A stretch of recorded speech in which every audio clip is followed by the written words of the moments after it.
చేసిన BC MLA మొట్టమొదటి MLA doctor Chadalavada Arvind బాబు మీరు కూడా గుంటూరులో అప్పటి బీజేపీ అధ్యక్షుడు కన్నా లక్ష్మీనారాయణతో మాట్లాడారు. ఆ ఫోటో కూడా పేపర్కి వచ్చింది.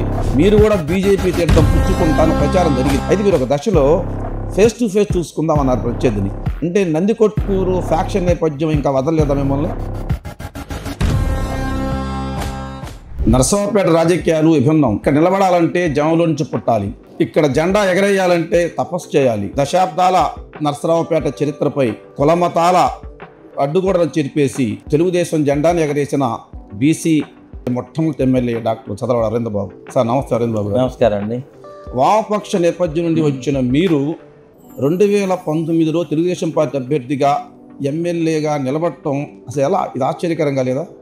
అంటే మొదటి నుంచి కూడా తెలుగుదేశం పార్టీ ఆవిర్భావం 1982 అప్పటి నుంచి కూడా మనకి మొదటి నుంచి కూడా తెలుగుదేశం పార్టీ తోటి వామపక్షాల అనుబంధం ఎక్కువ ఉంది. అప్పుడు ఈ కాంగ్రెస్ పార్టీని ఓడించడానికి వామపక్షాలు అన్నీ కూడా కలిసికట్టుగా పనిచేసి ఎన్టీ రామారావు గారికి అండగా ఉండి పార్టీని వాళ్ళ పార్టీ తెలుగుదేశం పార్టీ నిలబడిందంటే వామపక్షాల అండతోటి ఇప్పుడు దాన్ని నిలబడింది నిజంగా. అయితే మరి చాలా రోజులు కూడా మరి సిపిఐ సిపిఎం కూడా తెలుగుదేశం పార్టీకి అండగా ఉండేది. కాలక్రమేణా ఎన్డీఏలో మరి కలవడం జరిగిపోయింది. తెలుగుదేశం పార్టీ కానీ బీజేపీ ఇవన్నీ కూడా కలిసికట్టుగా పనిచేయడం జరిగింది. ఎన్డీఏలోకి వెళ్ళడం జరిగింది. ఈ విధంగా వామపక్షాలు తెలుగుదేశం పార్టీ నుంచి విడిపోవడం జరిగింది కాలక్రమేణా. మరి మొదటి నుంచి కూడా తెలుగుదేశం పార్టీ కూడా కాంగ్రెస్ పార్టీకి వ్యతిరేకంగా పనిచేసే పార్టీ కాబట్టి మేమందరం కూడా వామపక్షాల నుంచి ఆ రోజు ఏఎస్ఎఫ్ నుంచి నేను కానీ మాతో పాటు పనిచేసే నాయకులు ఏఎస్ఎఫ్లో నాయకులు అందరం కూడా టీడీపీలో చేరడం జరిగింది. టీడీపీలో చేరిన తర్వాత అప్పుడు మేము గుంటూరు మెడికల్ కాలేజీలో తెలుగు యువత తరపున నేను కాలేజీ ప్రెసిడెంట్గా చేయడం జరిగింది. ఆ విధంగా మా అనుసంధానం అలా జరుగుతూ ఉంది. మేము చాలాసార్లు ఎన్టీ రామారావు గారు కలవటం కానీ మరి నాయకులు కలవటం కూడా ఇవన్నీ కూడా జరిగినాయి అన్నమాట. తర్వాత నేను ఎంబీబీఎస్ ఎంఎస్ అయిన తర్వాత ఒక డాక్టర్గా ప్రైవేట్ ప్రాక్టీస్ చేసుకుంటూ ప్రజలకు సేవ చేస్తూ 2019లో చంద్రబాబు నాయుడు గారు నాకు ఒక మంచి అవకాశం ఇవ్వడం జరిగింది. ఒక 15 రోజుల ముందే నాకు సీట్ ఇవ్వడం జరిగింది. నాకు ఒక 2 ఏళ్ల ముందు కనుక సీట్ ఇచ్చుంటే నేను కూడా 100% బాగా ఫైట్ చేసేవాడిని. మరి గెలుపు ఓటములు మనం ఆ రోజు చెప్పలేము. మరి జగన్మోహన్ రెడ్డి గారి గాలి ఎక్కువగా వీయటం వల్ల మన తెలుగుదేశం పార్టీ మరి ఓడిపోవడం జరిగింది. సక్సెస్ఫుల్ డాక్టర్ మీరు, ప్రజా వైద్యుడిగా నరసరావుపేటలో మంచి పేరుంది. అటువంటి మీరు 2019లో ఓడిపోయినప్పుడు ఫీల్ అయ్యారా? ఎప్పుడు ఫీల్ కాలేదు. గెలుపు ఓటములు నేను 2 సమానంగా స్వీకరిస్తాను. పొగడ్తలకి పొంగిపోయేది లేదు, అవమానాలకి కుంగిపోయేది లేదు. ఎందుకంటే మాకు మొదటి నుంచి అలవాటు. ఈ పోరాటం చేయటం అనేది మనకి చిన్నప్పుడు 6 ఏళ్ళ వయసు అప్పటి నుంచి అలవాటు. ఆ పందాలో మేమందరం మేము కానీ మా కుటుంబ సభ్యులందరూ కూడా కులాలు మతాలు రాజకీయాలకు అతీతంగా పూర్తిగా సంఘానికి సేవ చేస్తూ సంఘ విద్రోహ శక్తులకి ఎదురుగా పోరాటం చేయడం మా నైజం. ఆ విధంగా మేము విద్యార్థి వ్యవస్థ నుంచి కూడా పోరాటాలు చేస్తూ ముఖ్యంగా కమ్యూనిస్ట్ పార్టీ నేపథ్యంలో మేము అందరం కూడా ధైర్యంగా ఉండేవాళ్ళం. పోరాటమే మా బాట. సార్ 2019 వైసీపీ గెలిచిన తర్వాత టీడీపీ పెద్ద నాయకులే పార్టీ మారారు. అప్పటి మీ పార్టీ ఎమ్మెల్యేలో 4 వైసీపీ తీర్థం పుచ్చుకున్నారు. మాజీ మంత్రి సిద్ధా రాఘవరావు నుంచి చాలా మంది రాజకీయాలను విరమించుకొని లేదా వైసీపీలు చేరారు. అటువంటి సందర్భంలో 5 సంవత్సరాల కాలంలో మీ ఎక్స్పీరియన్స్ ఏంటి? అంటే అన్ని ఆటుపోట్లు తట్టుకొని ఈ ప్రతిపక్షంలో ఉండి కూడా సుదీర్ఘమైనటువంటి పోరాటం చేశారు. ఆ ఎక్స్పీరియన్స్ ఏంటి అసలు? 2019లో మనం ఓడిపోయినప్పుడు మనం ఓడిపోయాము. మళ్ళీ గెలవాలంటే మనం ఏం చేయాలి? మనకు అప్పుడు టైం 15 రోజుల్లోనే మనం ప్రజల్లోకి పూర్తిగా వెళ్ళలేకపోయాం. అందుకని మనం పూర్తిగా ప్రజల్లోనే ఉందాం, ప్రతి గడపకి వెళ్దాము, ఒక డాక్టర్గా ఒక తెలుగుదేశం పార్టీ అభ్యర్థిగా మనం ప్రజల్లోకి వెళ్దామని చెప్పి ప్రతిరోజు 5 ఏళ్ళు కూడా కష్టపడటం జరిగింది. దానికి మా తెలుగుదేశం పార్టీ నాయకులు కార్యకర్తలు మహిళలు అందరూ కూడా పూర్తిగా అండగా ఉన్నారు. అంటే ఇక్కడ సీటు గెలవాలి, మనం ఓడిపోయామని నిరుత్సాహపడకుండా మన సీటు గెలవాలి. ఇటువంటి ఆలోచనతో మా కార్యకర్తలు నాయకులు మహిళలు అందరూ కూడా కూర్చొని ఒక సమావేశం ఏర్పాటు చేసుకొని మనం ఇక్కడ గెలవాలి. ఎక్కడైతే ఓడిపోయామో అక్కడే గెలవాలి. కులము మతము రాజకీయ పార్టీలు అనేది కూడా ముఖ్యం కాదు. ఇక్కడ ఓటర్లు ఎప్పుడు కూడా ఒక నీతి నిజాయితీ ఉండి ఒక మంచి మనిషిని గెలిపిస్తారు. అతను ఏ కులమైనా కావచ్చు, ఏ మతమైనా కావచ్చు. అది ప్రజల దృష్టిలో ఉంది 100%. నేను ఒక డాక్టర్గా నేను చూశాను, ఒక డాక్టర్గా సక్సెస్ అయ్యాను. రాజకీయాల్లో కూడా నేను 100% సక్సెస్ అవుతాను. ఎందుకంటే మొదటి నుంచి కూడా మా తాతగారు సివికే రావు గారు ఎక్స్-ఐసిఎస్ ఆయన కాకినాడలో 3 సార్లు ఎమ్మెల్యే చేశారు. ఫ్రీడమ్ ఫైటర్ ఆయన, కాకినాడ చైర్మన్గా చేశారు. తర్వాత చంద్రబాబు వెంకటరావు గారు విజయవాడ ఎంపీగా చేశారు. ఇట్లా చాలా మంది మా కుటుంబాల్లో ఉన్నారు ఎమ్మెల్యేలుగా ఎంపీలు గెలిచిన వాళ్ళు. నేను మాత్రం ఎందుకు గెలవకూడదనే ఆలోచన నాకు వచ్చింది. కమ్యూనిస్ట్ పార్టీ నేపథ్యం ఉంది, సిపిఐ కానీ సిపిఎం కానీ అన్ని రాజకీయ పార్టీలు నన్ను అభిమానిస్తారు. అటువంటి అవకాశం నాకు టీడీపీ, జనసేన, బీజేపీ, ఎన్డీఏ కూటమిలో మరి అజ్ఞాత వ్యక్తులు చాలా మంది అన్ని పార్టీల వాళ్ళు నాకు అండగా ఉన్నారు కాబట్టి నేను పోరాటం చేశాను. పోరాటమే నాకు చాలా ఉత్సాహంగా ఉండేది ఎప్పుడు కూడా. సార్ 2019 తర్వాత ఇందాక నేను చెప్పినట్టుగానే చాలా మంది తెలుగుదేశం పార్టీ నాయకులు పార్టీ మారటమో సైలెంట్ అవ్వటమో చేశారు. మీరు కూడా గుంటూరులో అప్పటి బీజేపీ అధ్యక్షుడు కన్నా లక్ష్మీనారాయణతో మాట్లాడారు. ఆ ఫోటో కూడా పేపర్కి వచ్చింది. మీరు కూడా బీజేపీ తీర్థం పుచ్చుకుంటాను ప్రచారం జరిగింది. అయితే మీరు ఆ ప్రచారాన్ని ఖండించారు. నేను పాత స్నేహంతో కన్నా గారితో కలిశారని చెప్పి. నిజంగా ఆ ప్రయత్నం అని చేశారు. 5 సంవత్సరాలు అనిపించింది మీకు కూడా? లేదు, కన్నా గారు ఎప్పుడు కూడా మాకు కుటుంబ సభ్యులు, మేమందరం కూడా కుటుంబ స్నేహితులు. నేను గారు, దాస రాజమాష్ గారు, మేమందరం కూడా. అందువల్ల మర్యాదపూర్వకంగా ఆ రోజు కన్నా గారిని కలవటం జరిగింది తప్పితే వారు అప్పుడు బీజేపీ ప్రెసిడెంట్గా ఉన్నారు. రాజకీయ పరంగా మేము కలవలేదు ఎప్పుడు కూడా. సార్ 5 సంవత్సరాల్లో అనేక ఆందోళనలో మీరు పాల్గొన్నారు, అరెస్టులు చేశారు, మీ మీద కేసులు పెట్టారు. ఇప్పుడైనా మీరు కూడా 24 ముందు రాజకీయాలు విరమిద్దామని లేకపోతే పార్టీ మారదామని ఆలోచన చేశారా? 2019లో ఓడిపోయినప్పుడు అరవింద్ బాబు డాక్టర్ గారు రాజకీయాలకు దూరంగా ఉంటాడు అని చాలామంది ప్రజలు అనుకున్నారు. కానీ నేనైతే ఎప్పుడు అట్లా ఆధారపడే మనిషిని కాదు. ఎక్కడైతే ఓడిపోయామో, ఎక్కడైతే మనం పోగొట్టుకున్నామో అక్కడే గెలవాలి. మన నైజం అది మొదటి నుంచి కూడా. మనకున్నది ఆయుధం ఒకటే, ధైర్యం, రెండోది కష్టం. ఆ విధంగా మన ప్రజల్లోకి వెళ్దాము, కష్టపడి పనిచేద్దాము. ఈ వైసీపీ దుర్మార్గాలని ఎదుర్కోవడం పెద్ద కష్టమేం కాదు. ఎందుకంటే ఇవాళ నేను కొత్తగా రాజకీయాల్లో వచ్చినోడు కాదు, చిన్నప్పటి నుంచి కూడా కమ్యూనిస్ట్ పార్టీలో పనిచేస్తున్నాండి. అందుకని ధైర్యంగా నేను ప్రతిరోజు గడప గడప వెళ్ళేవాడిని. మరి మాజీ ఎమ్మెల్యే గోపిరెడ్డి శ్రీనివాసరెడ్డి అతన్ని కూడా చేసే అవినీతి దుర్మార్గాలను కూడా బయట పెడుతూ ఉండేవాడిని. పోలీసుల మీద పోరాటం చేశాను, ప్రభుత్వం మీద పోరాటం చేశాను.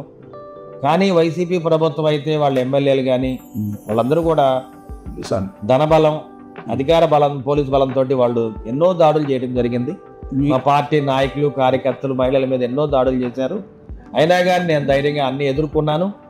చాలామంది నాకు సహకారం అందించకపోయినా కానీ నిజంగా ఇక్కడ తెలుగుదేశం పార్టీలో ఉన్న గొప్పతనం ఏంటంటే కార్యకర్తల యొక్క గొప్పతనం, మహిళల యొక్క గొప్పతనంతో వాళ్ళందరూ కూడా నాకు అండగా ఉన్నారు. మా డాక్టర్ని గెలిపించుకోవాలి, ఆయన గెలిస్తే మేము కూడా గెలిచినట్టే, ఆయన ఎమ్మెల్యే అయితే మేము కూడా ఎమ్మెల్యే అయినట్టే భావించారు. కాబట్టి అందరి సహకారంతో నేను పూర్తిగా ప్రయాణంలో నేను గెలవటం జరిగింది. మీరు సాధారణ బడిపంతులు గారు అబ్బాయి, ట్రైన్లో సాతులూరు నుండి బాక్సులో ఇది అన్నం తెచ్చుకొని నర్సాపేట చదువుకున్నారు, డాక్టర్ అయ్యారు. ఈ అసలు నేపథ్యం ఏంటి మీకు?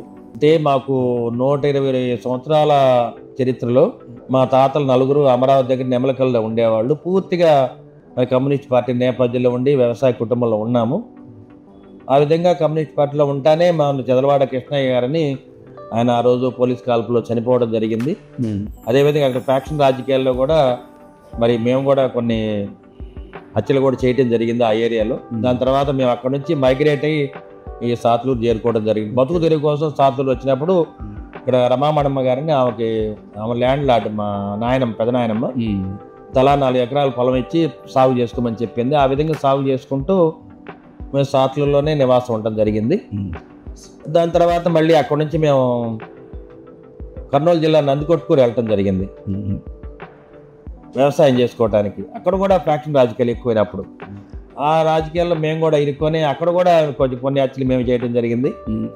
మళ్ళీ మమ్మల్ని కూడా అనంతరామ గారిని మమ్మల్ని చంపడం జరిగింది, ఆయన్ని, పెద్ద ఆయన్ని. అక్కడ నుంచి కూడా మేము మళ్ళీ మైగ్రేట్ అయ్యి సాతులూరు నివాసం ఏర్పాటు చేసుకున్నాం.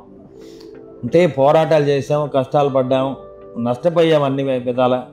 కుటుంబం మొత్తం కూడా ఆర్థిక పరంగా చితికిపోయింది. అందువల్ల అందరం కూడా వ్యవసాయం చేసుకుంటూ చిన్నగా చదువుకొని అందరూ పైకి రావాలి. ఇక ఆస్తులు పోగొట్టుకున్నాం. ఆ రోజుల్లో మేము 120 ఎకరాలు మరి ల్యాండ్ పోగొట్టుకోవడం జరిగింది. మరి చాలామంది ఇళ్ల స్థలాలు కూడా పొలాలు ఇవ్వడం జరిగింది ఆ రోజుల్లో. అదేవిధంగా మరి అప్పుడు తిరుపతి దేవస్థానం ఈవో ప్రసాదరావు గారు ఉన్నారు, ఆయన కూడా మాతో పాటు ప్రయాణం చేసేవాడు. ఆ రోజుల్లో మా ఏరియాలో మా చదలవాడ జగన్నాథం గారని ఆయన ఫస్ట్ గ్రాడ్యుయేట్, ఆయన బిఏ. ఆయన తర్వాత మన ఐఏఎస్ ప్రసాదరావు గారు ఒక ఆయన రావడం జరిగింది సాతులూరు గ్రామం నుంచి. అంటే మొదటి నుంచి కూడా పోరాటమే నేపథ్యం. సార్, మీ కుటుంబ నేపథ్యం, పోరాట నేపథ్యం, ఓడిపోయిన తర్వాత 5 సంవత్సరాలు కూడా ఈ ప్రభుత్వం మీద తీవ్రంగా మీరు శ్రమించారు, పోరాడారు, అక్రమ కేసు ఎదుర్కొన్నారు. అయినప్పటికీ 2024లో చదలవాడ అరవింద బాబుకు ఎమ్మెల్యే టికెట్ రాదు అన్న ప్రచారం పెద్ద ఎత్తున జరిగింది. అవును. ఎందుకని కారణం ఏంటి? అంటే కొంతమంది రాజకీయ శక్తులు మరి ఇక్కడ 2 వర్గాలే ప్రయాణం చేయాలి, 3వ వర్గం రావడానికి వీల్లేదని వాళ్ళు అనుకున్నారు, కానీ అది పొరపాటు. రాజకీయంగా ఏదైనా మానసిక వికాసం ఉన్న వాళ్ళు ఎవరు కూడా అలా ఆలోచించరు. ఎందుకంటే ఎంతోమంది ఎమ్మెల్యేలు చాలా చిన్న కుటుంబాల నుంచి రావటం జరిగింది. వారందరూ కూడా మంచి నీతి నిజాయితీ ఉండి ప్రజలకు సేవ చేశారు. ఎప్పుడు కూడా అరవింద్ బాబు అంటే ఈ చదలవాడ వారి కుటుంబంలోంచి ఎవరైనా వచ్చారంటే వాళ్ళ క్యారెక్టర్ ప్రజలందరికీ తెలుసు. ఆ రోజు నుంచి కూడా ఒక డాక్టర్గా తెలుసు. మా కుటుంబం నేపథ్యంలో మా నాన్నగారు కానీ మా పెదనాన్నగారు కానీ అందరం కూడా కమ్యూనిస్ట్ పార్టీ నేపథ్యంలో లెఫ్టిస్ట్ భావాలు ఉన్న మనుషులం కాబట్టి విద్యార్థి ఉద్యమాల్లో కానీ ఉపాధ్యాయుల ఉద్యమాల్లో కానీ ఇవన్నీ కూడా మేము ముందు ఫ్రంట్ లైన్లో ఉండేవాళ్ళం. అదేవిధంగా చదలవాడ కృష్ణ భవన్ కూడా మేమే దగ్గర ఒకటి కట్టించాం, ప్రోసూరులో ఒకటి కట్టించాం, గుంటూరులో ఒకటి కట్టించాం. అంటే మొదటి నుంచి కూడా పోరాటం నేపథ్యం అన్నమాట. అటువంటి అవకాశం నాకు మళ్ళీ చంద్రబాబు నాయుడు గారు ఇచ్చినప్పుడు దాన్ని వదులుకోకుండా కష్టపడి పనిచేద్దాం, అన్ని విధాల కష్టాలు పడ్డాం, నష్టపోయాము. నాతో పాటు మా పార్టీ నాయకులు కార్యకర్తలు మహిళలు కూడా అన్ని విధాలు ఇబ్బందులు పడ్డారు. ఏదైనా చావో రేవో డూ ఆర్ డై మనం గెలవాలి అనే ఆలోచనతోటి అందరం ముందుకెళ్ళాం. ఏ ఒక్కరోజు కూడా విశ్రాంతి తీసుకోకుండా ప్రతిరోజు గడపడికి వెళ్ళేవాళ్ళం. ప్రతి గడపను 5-6 సార్లు టచ్ చేయడం జరిగింది. ఆ విధంగా మా పోరాటం వల్ల ప్రజలు మమ్మల్ని దీవించారు. ఆ దీవెనలతో మేము గెలవడం జరిగింది. తెలుగుదేశం పార్టీ ఆవిర్భావం తర్వాత 5 సార్లు వరుసగా ఇక్కడ టీడీపీ గెలిచింది. డాక్టర్ శివప్రసాద్ గారు గెలిచారు. ఆ తర్వాత 2 సార్లు కాంగ్రెస్ గెలిచింది, తర్వాత 2 సార్లు వైసీపీ గెలిచింది. కానీ టీడీపీకి 40 సంవత్సరాల చరిత్రలో మీకు వచ్చిన మెజారిటీ ఇంతకుముందు టీడీపీ కూడా ఇప్పుడు రాలా. ఇంత మెజారిటీ రావడానికి ఊహించారా మీరు? మెజారిటీ ఇంత వస్తుంది మీరు? అంటే మేము ఎలక్షన్ అయిన తెల్లారే మా వాళ్ళు ఎలక్షన్ డేటా అంత ఇవ్వడం జరిగింది. 18,000 మెజారిటీ మనకి రావడం జరుగుద్దని అందరూ అనాలిసిస్ చేశారు. కానీ ఒక్కసారి కూడా మనం గెలవలేదనేది మనకుంది కాబట్టి రిజల్ట్ చూసేదాకా మనం నమ్మలేకపోయాం. 1,000-2,000తో బయటపడతామని ఆలోచన అంతకుముందు ఉండేది. సర్వేలు అన్నీ కూడా నర్సాపేట సీటు ఓడిపోద్ది అనుకున్నారు. చంద్రబాబు నాయుడు గారు కూడా నర్సాపేట సీటు ఓడిపోద్దని అనుకున్నారు. కానీ మన కష్టం మాకు తెలుసు, మా కార్యకర్తలు మా మహిళలు పడే కష్టం మా అందరికీ తెలుసు కాబట్టి మేము గెలుస్తాం గ్యారెంటీగా అనే ఆలోచనతో మాకు కొంతమంది సీటు రాకుండా చేద్దామని అనుకున్నా కానీ మేము పోరాటం చేద్దాం, ఎట్టయినా మనం నామినేట్ వేయాలి, గెలవాలి అనే ఆలోచనతో ముందుకెళ్ళాం. ఎందుకంటే అంత కష్టపడ్డాం మేమందరం కూడా. కాళ్ళకి చెప్పులన్నీ అరిగిపోయినాయి, కళ్ళమ్మటి రక్తం వచ్చేటట్టు తిరిగారు పిల్లలందరూ కూడా. నాకు సీట్ నిజంగా రాకపోతే వాళ్ళందరూ ఎంతో బాధపడేవాళ్ళు. చాలామంది మేము పెట్రోల్ పోసుకొని సూసైడ్ చేసుకుంటాం గోలగోలు చేశారనమాట. దీన్ని గమనించిన చంద్రబాబు నాయుడు గారు బాగా కష్టపడిన వ్యక్తి, ఒక డాక్టరు, ఒక మొండోడు, ఇతని సీట్ ఇవ్వాలని చెప్పి నాకు ఇవ్వటం జరిగింది. అదృష్టవశాత్తు మన కష్టంతో మనం గెలిచాం. ఎక్కడ అదృష్టాన్ని నమ్ముకోలేదు. నిజంగా అయితే ఏనాడు కూడా మేము అదృష్టాన్ని నమ్ముకోలేదు. కష్టమే మన ఆయుధం, ధైర్యమే మన ఆయుధం. ఆ విధంగా మనం పోరాటం చేసాము. అన్ని రాజకీయ పక్షాలు కూడా ఇండైరెక్ట్గా నాకు సహాయం చేయడం జరిగింది. ఎందుకంటే ఒక వ్యక్తిగా నాకు సహాయం చేశారు. పార్టీ గురించి కంటే కూడా అన్ని రాజకీయ పార్టీలు కూడా నాకు అజ్ఞాతంగా నాకు సహాయం చేశారు. అందుకని ఇటువంటి 20,000 మెజార్టీ రావడం జరిగింది. అసలు కూటమి అధికారంలోకి వచ్చి సంవత్సర కాలం గడిచిపోయింది. హనీమూన్ ముగిసింది మీది. విజయోత్సవాలు కూడా జరుపుకున్నారు మీరు. కానీ విజయోత్సవాలు కాదు, ఇది పండగని మీరు జరుపుకుంటే ఇది పండగ కాదు దండగని వైసీపీ చెప్తుంది. ఇది మీది పండగ దండగ మీ సంవత్సర కాలం? అంటే వైసీపీ మాజీ ఎమ్మెల్యే మాజీ సీఎం జగన్మోహన్ రెడ్డి గారు కానీ మాజీ ఎమ్మెల్యే గోపిరెడ్డి గారు కానీ ఒకసారి ఆలోచన చేయాలి. అంటే 5 ఏళ్లలో మనం ఏం చేసాం, ప్రజలకి ఎన్ని అవినీతి పనులు చేశాము, ఎన్ని దుర్మార్గాలు చేశాము, ప్రజల్ని ఏ విధంగా మనం హింసించాము ఒకసారి చూసుకోవాలి న్యాయంగా.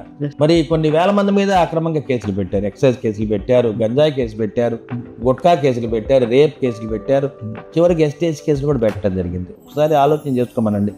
మేము ఎప్పుడు కూడా అరవింద్ బాబు ఎప్పుడు వ్యక్తిగతంగా ఎవరిని, అంటే ఈ సంవత్సర కాలంలో కూటమి ప్రభుత్వం ఇచ్చిన సంక్షేమం ఏంది అనేది ఇవాళ సాక్షిలో కూడా రాశారు. అసలు సంక్షేమం గుండు సున్నా అంటే ఒక్కటి కూడా ఎన్నికల హామీ నెరవేర్చలేదు తెలుగుదేశం పార్టీ. సమాధానం చెప్తారు. అదే ప్రజలు ఈ సంవత్సర కాలంలో ఉమ్మడి కూటమి ఏర్పడిన తర్వాత నారా చంద్రబాబు నాయుడు గారి నాయకత్వంలో పవన్ కళ్యాణ్ గారి పట్టుదలతోటి నారా లోకేష్ బాబు గారి యుగల పాత్ర వల్ల ప్రజల్లోకి చేరారు. వీళ్ళందరి కష్టంతో ఉమ్మడి కూటమి ఏర్పడింది, మనం గెలిచాం. ఈ సంవత్సర కాలం కూడా అందరూ కూడా ప్రజలు చాలా సంతోషంగా ఉన్నారు. చదువుకునే విద్యార్థులు సంతోషంగా ఉన్నారు, మహిళలు సంతోషంగా ఉన్నారు, రైతులు సంతోషంగా ఉన్నారు, వ్యాపారస్తులు కూడా ఎంతో సంతోషంగా ఉన్నారు. ఎవరి వ్యాపారాలు వాళ్ళే చేసుకుంటున్నారు, వాళ్ళ జోలికి మనం వెళ్ళలేదు. మీరు ఒక్కసారి చూడండి, వైసీపీ వాళ్ళే వేమనండి వ్యాఖ్యలు మేము చేస్తున్నాం కదా. జగన్మోహన్ రెడ్డి గారు 2,000 రూపాయల పెన్షన్ని 3,000 చేయాలంటే ఎన్నేళ్ళు పట్టింది? 5 ఏళ్ళు పట్టింది. చంద్రబాబు నాయుడు గారు 3,000ది 4,000 ఒక్క రోజులో చేశారు, గంటలో. వికలాంగులది 3,000ది 6,000 చేశారు. మరి ఫిజికలీ హ్యాండిక్యాప్డ్ 100% బెడ్ రిడెన్ పేషెంట్స్కి 15,000 రూపాయలు పెన్షన్ని చంద్రబాబు నాయుడు గారు ఇవ్వటం జరిగింది. డయాలసిస్ పేషెంట్స్ 10,000 ఇస్తాం నెల నెల. ఇప్పుడు కొత్తగా మేము పెరాలసిస్ పేషెంట్స్ కూడా పెన్షన్ ఇవ్వడానికి సిద్ధంగా ఉన్నాం. మరి ఇవన్నీ కూడా వాళ్ళు చేయలేని పనులు మేము చేసాం. అదేవిధంగా ఇవాళ నిన్న తల్లికి వందనం కూడా మరి విద్యార్థులకి రిలీజ్ చేయడం జరిగింది. అదేవిధంగా ఇచ్చిన హామీలను నెరవేరుస్తాము. అదేవిధంగా ఉచిత బస్సు ప్రయాణాన్ని కూడా ఆగస్టు 15 నుంచి మేము రిలీజ్ చేస్తున్నాము. నిజంగా మేము కొంత లేట్ అయిన దానికి కారణం ఏంటంటే ఆర్థికపరమైన చిక్కులు ఉండి, అసలు ఈ వ్యవస్థలో ఆర్థిక పరంగా మరి ఎన్ని లక్షల కోట్లు అప్పు తెచ్చారు, వీటిని బయటికి తీయడానికే సంవత్సర కాలం పట్టింది. ఎక్కడ కూడా చంద్రబాబు నాయుడు గారి మీద ప్రజలకు నమ్మకం ఉంది, ఆయన ఇచ్చిన హామీలన్నీ నెరవేరుస్తారు. ఇంతకుముందు ఆయన 3 సార్లుగా సీఎం ఉన్నప్పుడు అన్నీ నెరవేర్చారు. ఎక్కడ కూడా నేషనల్ హైవేస్ కానీ మరి నదుల అనుసంధానం కానీ, ఒక్క ఎగ్జాంపుల్ పట్టిసీమ. ఒకసారి పట్టిసీమను ఆలోచన చేయించి చూడండి. పట్టిసీమ వల్ల కొన్ని వేల ఎకరాలకి నీటి సదుపాయం కలిగేస్తాం కృష్ణా డెల్టాకి. అటువంటి ఒక్క పని పట్టిసీమ మీరు కట్టగలిగారా? అమరావతి రాజధానిలో ఒక బిల్డింగ్ ఏమైనా కొత్తది కట్టగలిగారా? సరే, ఇవన్నీ కాదు. నర్సాపేట అసెంబ్లీ సెగ్మెంట్లో మాజీ ఎమ్మెల్యే గోపిరెడ్డి శ్రీనివాసరెడ్డి ఏదైనా ఒక కొత్త బిల్డింగ్ కట్టాడా?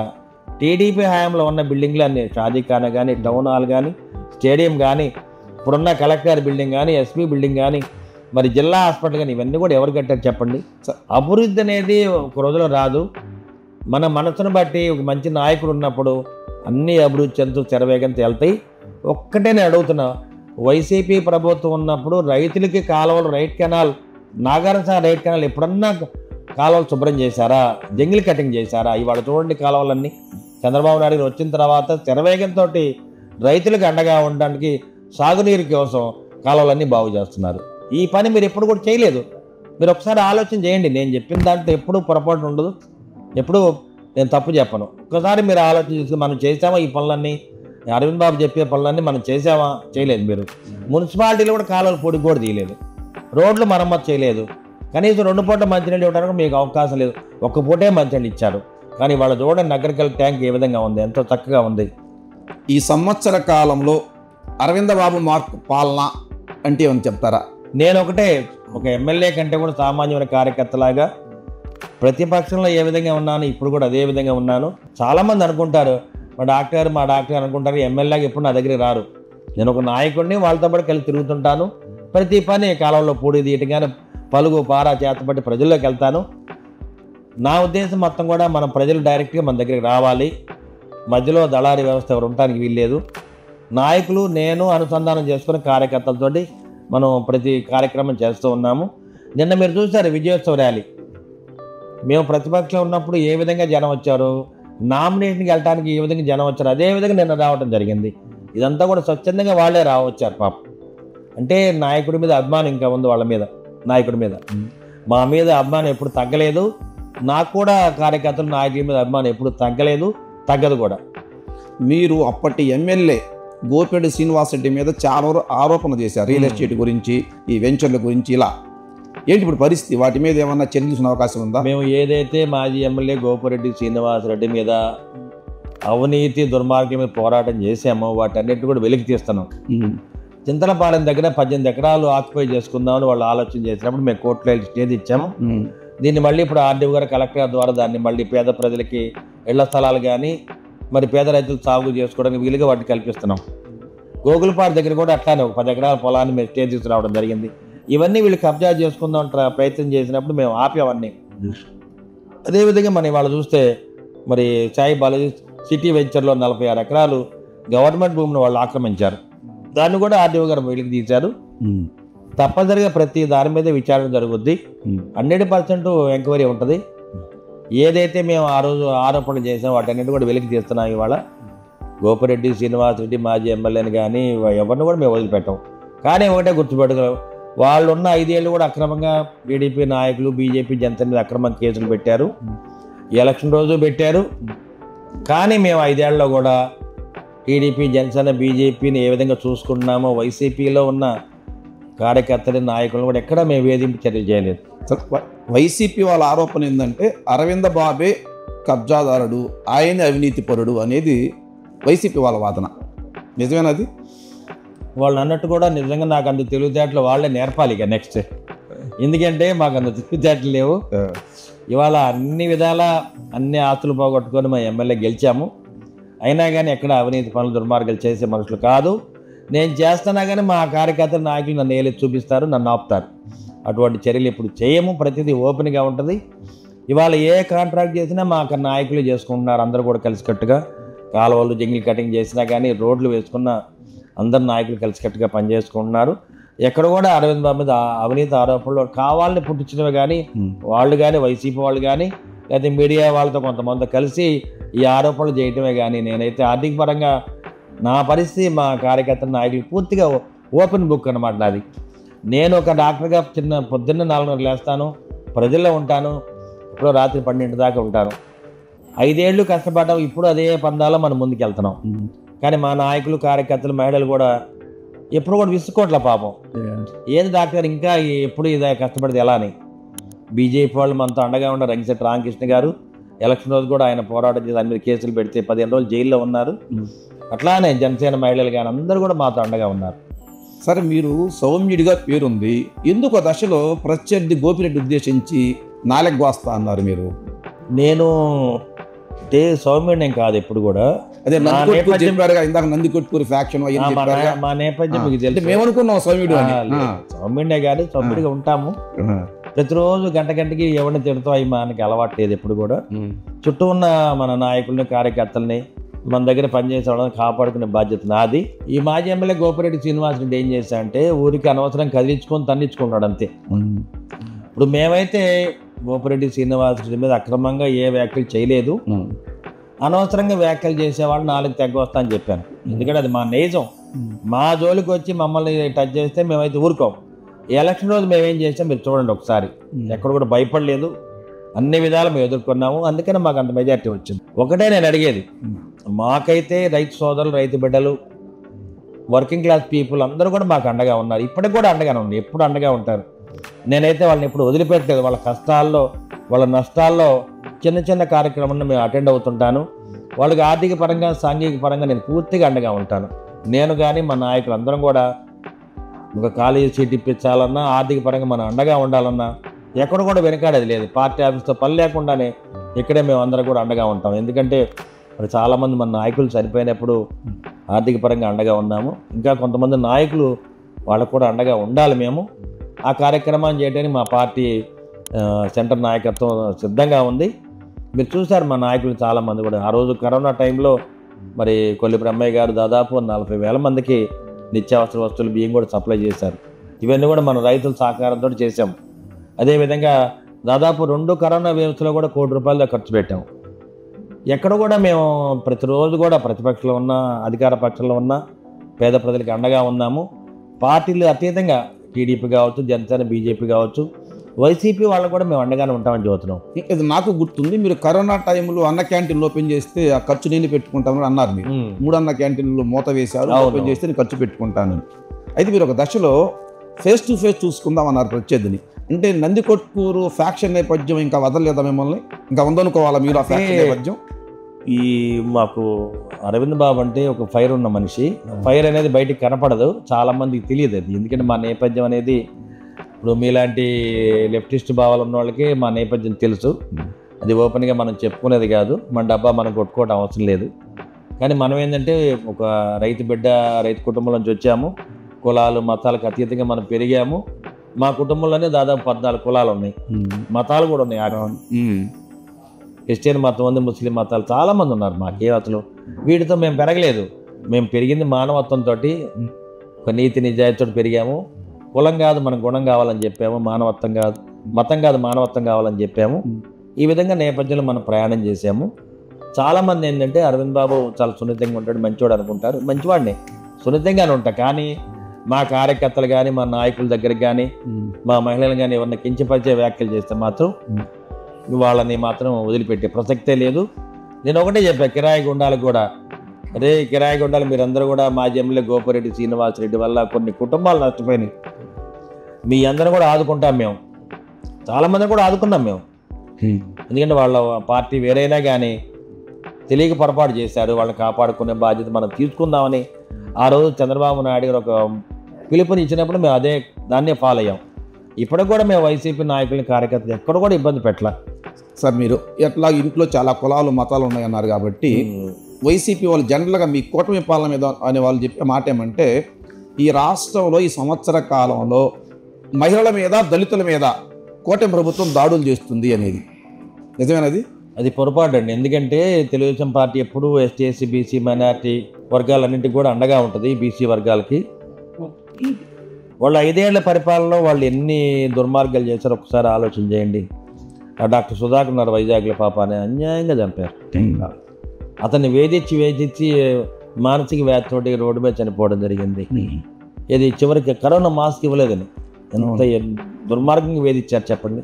ఒక పిల్లోడికి, ముస్లిం పిల్లోడికి ఆ ఊర్లో ఆసాం కంటే కూడా ఎక్కువ మార్కులు వచ్చాయని చెప్పి వాళ్ళని వేధిస్తే రైలు కింద పెట్టి చనిపోయారు. ఇట్లా ఎన్నో కేసులు, ఎస్సీల మీద ఎన్నో కేసులు పెట్టారు. ఆఖరికి ఇక్కడ మా నర్సాపేట అసెంబ్లీ సెగ్మెంట్లో మా పార్టీ లీడర్ మీదే, ఎస్సీ లీడర్ మీద, మహిళా లీడర్ మీద గంజా కేసు పెట్టారు. అవన్నీ కూడా మేము అన్నీ కూడా వదిలించుకున్నాం, కోర్టుకు వెళ్ళి తెచ్చుకున్నాం. అంటే వేధింపు చర్యలు అనేది విపరీతంగా చేశారండి. న్యాయంగా మేము ఎప్పుడు కూడా వైసీపీ వాళ్ళ పరిపాలన ఏ విధంగా ఉందో ఒకసారి చూసుకోవాలి, ప్రజలకు ఏ విధంగా దూరం అయ్యారో చూసుకోవాలి. వాళ్ళు 5 ఏళ్ళు కూడా అక్రమంగా ఎంతోమంది మీద కేసులు పెట్టారు. కనీసం టీడీపీ వాళ్ళు కానీ బీజేపీ జనసేన వాళ్ళు ఇంట్లో నిద్రపోవాలంటే భయపడే రోజులు.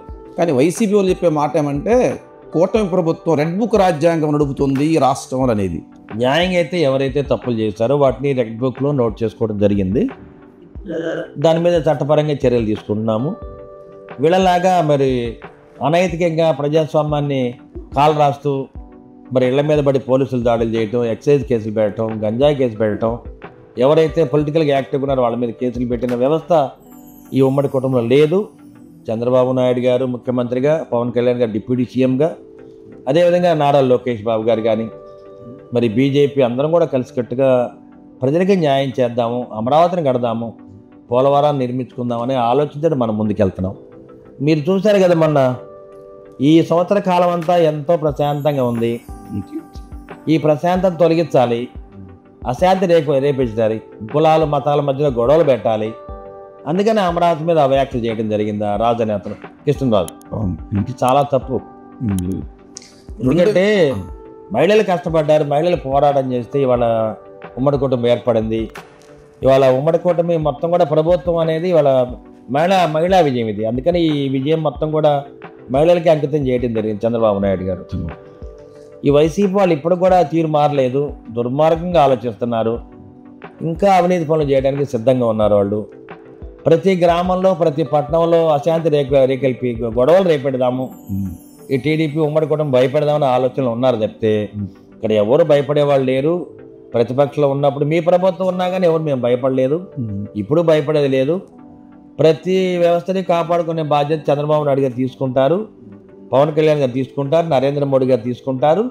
ఈ వ్యవస్థని కాపాడుకునే బాధ్యత మరి ప్రజలది, నాయకులది. నాయకులకి, ప్రజలకి, మహిళలందరూ కూడా చదువుకునే విద్యార్థులందరికీ చంద్రబాబు నాయుడు గారి మీద, పవన్ కళ్యాణ్ మీద నమ్మకం ఉంది. ఈ వ్యవస్థ ఇదే విధంగా నడుస్తుంది. వైసీపీ నాయకులు కానీ, కార్యకర్తలు, వాళ్ళ పార్టీ వాళ్ళు ఎంత ఏడ్చినా కానీ, కింద పడి డొలినా కానీ, అక్రమంగా మా మీద మరి అవాంఛనీయమైన సంఘటనలు జరిగినా కానీ ఎవరు కూడా భయపడరు. 2047 దాకా ఈ ప్రభుత్వం ఉంటుంది. చంద్రబాబు నాయుడు గారు మళ్ళీ 2029లో మళ్ళీ ముఖ్యమంత్రి అవుతారు. నరసింహపాటికి అరవింద్ బాబు మళ్ళీ ఎమ్మెల్యేగా ఉంటాడు. సార్ 2024 ఎన్నికల వరకు అరవింద బాబు అందరివాడు, ఎమ్మెల్యే అయిన తర్వాత అరవింద బాబు కొందరివాడు. నిజమేనా ఈ మాట? ఒట్టి మాట. ఎందుకంటే ఇప్పుడు ఎవరైతే 2024 ఎలక్షన్స్లో పనిచేయలేదో, ఎవరైతే మాతో పాటు కలిసి తిరగలేదో వాళ్ళు మాతో పాటు కలిసి తిరగలేక ఇటువంటి వ్యాఖ్యలు చేస్తూ ఉండొచ్చు. న్యాయంగా అయితే టీడీపీ, జనసేన, బీజేపీ మేమందరం కలిసి పనిచేసాము. అప్పుడు కూడా ఒకటే, ప్రతిపక్షంలో ఉన్న వైసీపీ నాయకుల్ని, కార్యకర్తలు అడగండి చాలు, అరవింద్ బాబు ఏంటి, ఎప్పుడన్నా మమ్మల్ని ఇబ్బంది పెట్టాడు మిమ్మల్ని? నేను ఒకటే చెప్తాను, రాజకీయ పరంగా ఎలక్షన్స్ అయిపోయినాయి. ఇవాళ పెన్షన్స్ ఇవ్వాలన్నా, ఆరోగ్య కార్డు ఇవ్వాలన్నా, రేషన్ కార్డు ఇవ్వాలన్నా చంద్రబాబు నాయుడు ఇచ్చిన పిలుపు ఒకటే, టీడీపీ, జనసేన, బీజేపీ కాదు, మనకి పార్టీలకు అతీతంగా అందరూ కూడా రేషన్ కార్డులు ఇవ్వమని చెప్పారు. అక్రమంగా ఏది మీరు వైసీపీ వాళ్ళ మీద దాడులు చేయొద్దని చెప్పారు. ఇది సత్యం. మీరు పేపర్ క్లిప్పింగ్స్ కూడా ఉన్నాయి. ఇప్పుడు కూడా మేము ఒకటే చెప్తున్నాము, చంద్రబాబు నాయుడికి పిలుపు మేరకు అన్ని సంక్షేమ కార్యక్రమాలు వైసీపీలో ఉన్న కార్యకర్తలు కూడా ఇవ్వమని చెప్పారు. అందరి వ్యక్తులు కూడా మనం సమానంగా కాపాడుకోవాలనే బాధ్యత మాకు అప్పచెప్పారు. ఎమ్మెల్యే కాకుండా ఒక సామాన్యమైన కార్యకర్తలుగా ప్రజలు ఉండమని చెప్పారు. నేను అదే ఫాలో అవుతున్నాను. దీన్ని అడిగితే మీరు చూసారు నిన్న విజయోత్సవ ర్యాలీకి జనం ఎట్లా వచ్చారో, అదే దానికి తార్కాణం. Thank you sir. Rocky media special ఇంటర్వ్యూలో మీ అభిప్రాయాలు తెలియజేసినందుకు ధన్యవాదాలు. Thank you.